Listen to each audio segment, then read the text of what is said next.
দীর্ঘ 18 বছর পর ভোলা জেলা জামাত ইসলামী প্রকাশ্যে কর্মী সম্মেলন করেছেন। সকাল থেকে 7 উপজেলার নেতাকর্মীরা ফেস্টুন ব্যানার নিয়ে আসতে থাকলে সমাবেশ স্থল ভোলা সরকারি স্কুল মাঠ কানায় কানায় পূর্ণ হয়ে যায়। ওই নেতাকর্মীরা শহরের বিভিন্ন সড়কে অবস্থান নেন। বেলা 11টায় সমাবেশ স্থলে আসেন অনুষ্ঠানের প্রধান অতিথি জামায়াত ইসলামীর কেন্দ্রীয় সেক্রেটারি জেনারেল মিয়া গোলাম পরোয়ার, সাবেক এমপি।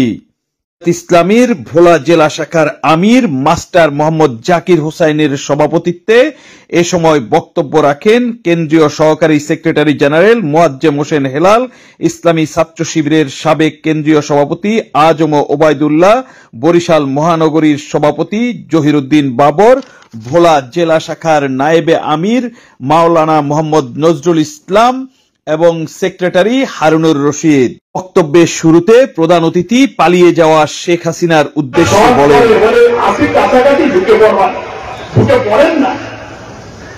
এই বাংলাদেশের মানুষ এত বড় খুনি, এত বড় ফ্যাসিস্টকে আর বাংলাদেশের রাজনীতিতে নৈতিকভাবে আইনগতভাবে কোন অধিকার দেবে না। আসেন, the people will decide।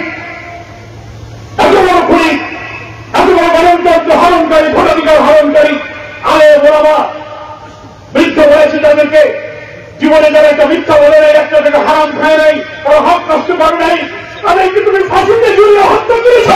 আমরা অবশ্যই বলছি তোমার হৃদয় কাঁপেনি। পাশান বাংলাদেশে ঢুকলে কি হবে, ঢুকে দেখা একবার কি হয়। পূর্ববর্তীকালীন এই সরকারের কাছে আমরা দাবি জানাতে চাই, যারা দেশের অর্থনীতিকে শেষ করে দিয়েছে, 9টি মেগা প্রকল্প, হুদপুর পারমাণবিক কেন্দ্র সহ বিভিন্ন কেন্দ্র থেকে এই হাসিনার বিদায় করে সব কাহিনী শেষ করতে বেরোচ্ছে, লক্ষ লক্ষ হাজার হাজার কোটি টাকা বিদেশে পাচার করছে। সে কারণে রেহানা, তার সে জয় কারণে পুতুল, তার বোনের মেয়ে ব্রিটিশের প্রতিমন্ত্রী ছিল টুনি, এখন সব